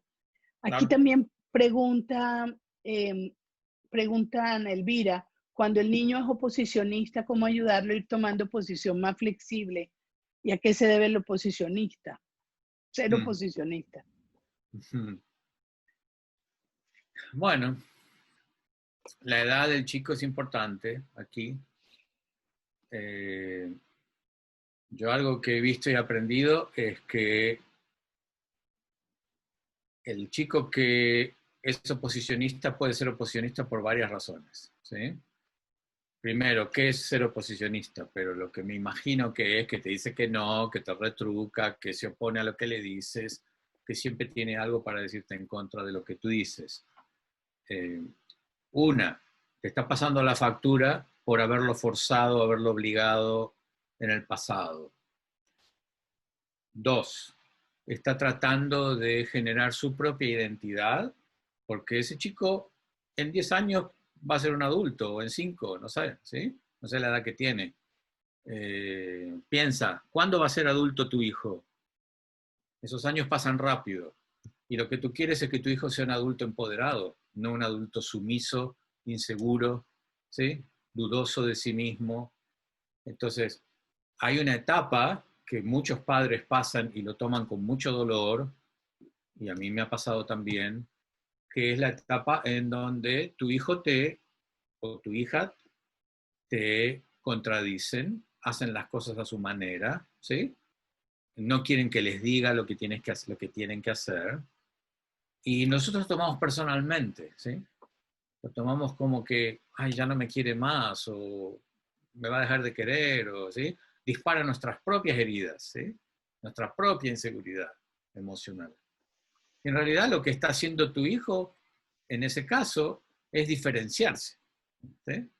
Imagínate, de ser chiquito, que tú le cambiabas los pañales y le dabas la comida en la boca, 18 años más tarde es un adulto, ¿sí? Entonces, nosotros tenemos que ser flexibles y adaptarnos a ese crecimiento, a ese cambio. No es lo mismo un bebé que un infante. No es lo mismo un infante que un chico de 6 años. No es lo mismo un chico de 6 años que un chico de 10. No es lo mismo un chico de 10 que uno de 15. Tú tienes que ser flexible. Tú te tienes que amoldar a los cambios, ¿sí? Porque ellos van a ser adultos.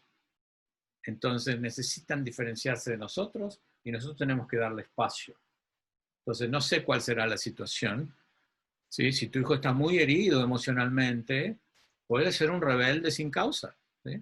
En donde todo se revela y está enojado con todo el mundo. Entonces no sabemos cuál es el entorno aquí, ¿sí? No sé a Sí, qué se ocurre. yo creo que a veces es difícil contestar ese tipo de preguntas porque en temas de relaciones, de vínculos, pues necesitan muchos detalles para poder tener una visión, porque como decíamos ahorita, son muchas las razones que pueden incidir. Lo real es que cuando ya lo vemos y vemos que hay un asunto, pues necesitamos, en lugar de quedarnos enojados, frustrados, angustiados y sintiendo que se nos sale de las manos, el hijo es buscar ayuda, buscar información, buscar la manera de acompañarnos para poder leer bien la situación y comprenderla y muchas veces retirarnos un poco, ¿no? Cuando uno tiene muy encima la situación y el problema, lo ve mucho más grande que a veces si se retira un poco y lo ve a la distancia. Por eso a veces se necesitan otros observadores.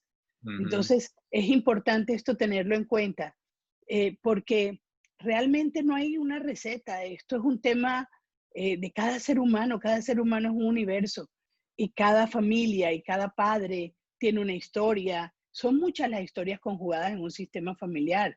Los padres traen sus historias, sus patrones, que también necesitan estar reseteándose continuamente, saliendo de sus propias memorias de dolor, viendo sus propias sombras al frente, y los niños a su vez están aprendiendo de dos sistemas que se han unido, que a veces danzan muy bien y otras veces son danzas muy complejas.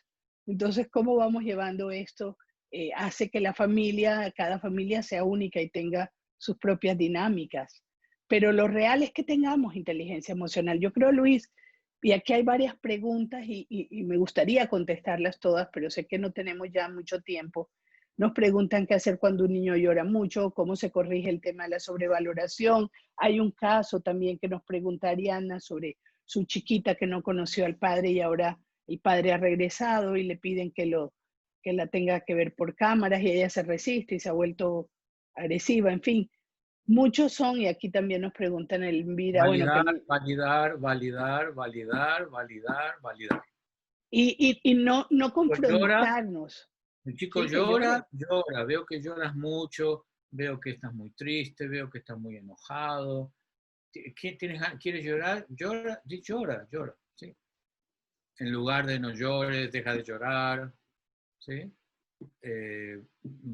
Conversar, validar, escuchar. Escuchen a esa niña que no quiere ver al padre por pantalla o lo que sea. Escúchenla, qué tiene para decir, ¿sí? Bajen del pedestal. El padre, bajen del pedestal, ¿sí? Bajen, de hecho, físicamente, bajen, ¿sí? Bajen, arrodíllense, escuchen a su hijo a su nivel. Sí, así, es horizontal la mirada. O sea, que podamos ver ojo a ojo. No que nosotros seamos grandes, allá gigantes en el mundo de los niños. Que nos La pregunta sientan es cercanos. siempre, ¿qué puedo hacer? ¿Qué puedo hacer? ¿Qué puedo hacer? ¿Qué puedo hacer?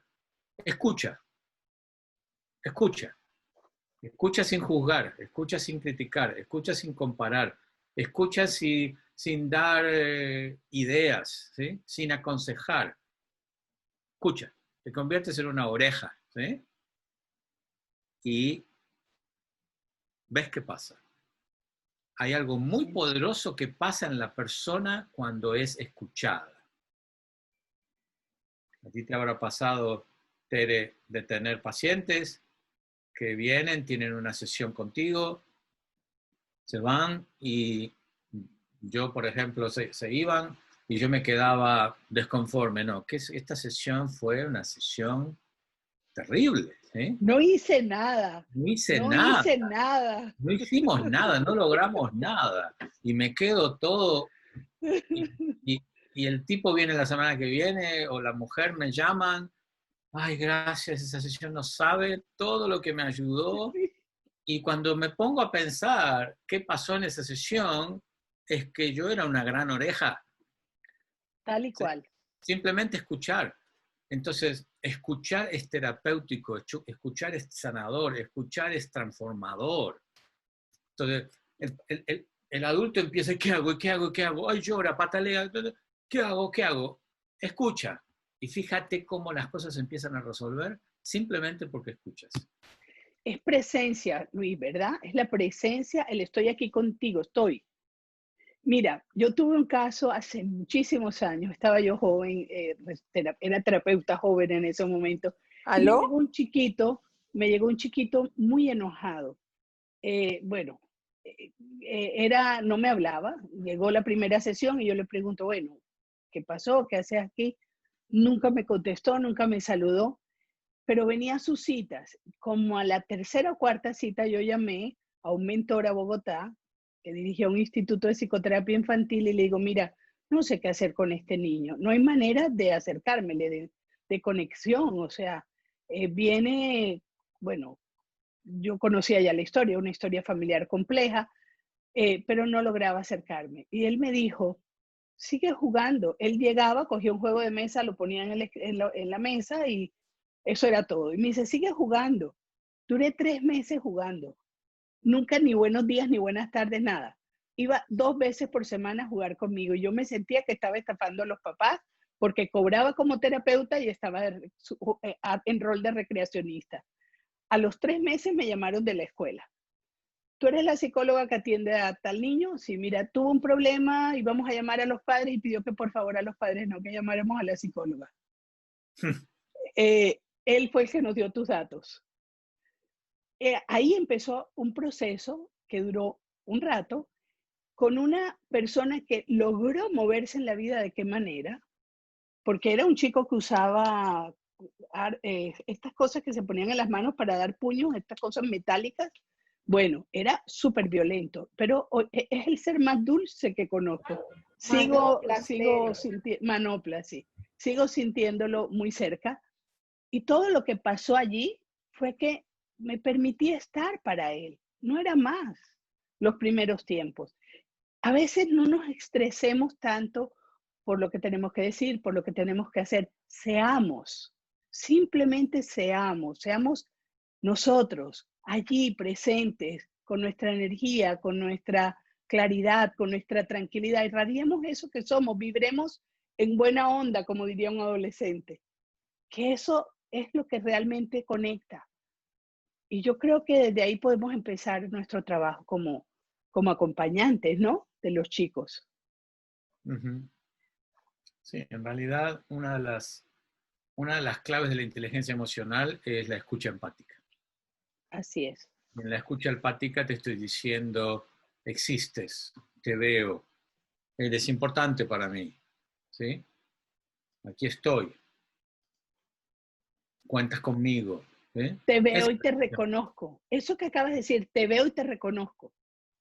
Eso, el ser solo visto, yo creo que eso es un gran paso para el ser humano. Es una gran necesidad. Es que es muy común, en las familias hay diferentes situaciones en donde los padres están ocupados, están trabajando, hay otros niños, el chico muchas veces se siente no visto, no escuchado, no existe, ¿sí? No es importante. Entonces, hacer ese cambio puede llegar a generar una transformación muy grande en la vida de ese niño. Perfecto, sí. Luis, bueno, yo creo que es hora de despedirnos y quiero decirles a todos, la próxima semana volveremos a estar, Luis, en el mismo horario. Vamos a hablar sobre ser capaz de criar adolescentes. Vamos a hablar sobre los hijos adolescentes. Y bueno, espero que podamos seguir compartiendo de esto que tanto nos apasiona, porque realmente es un gusto. Muy contenta de estar contigo, Luis. Igualmente, un gusto como siempre y nos vemos la semana que viene, entonces. Sí, les avisamos. Muchas gracias a todos por estar y compartir con nosotros. Hasta Adiós. luego. Adiós, adiós. Un gran abrazo. Feliz semana para todos.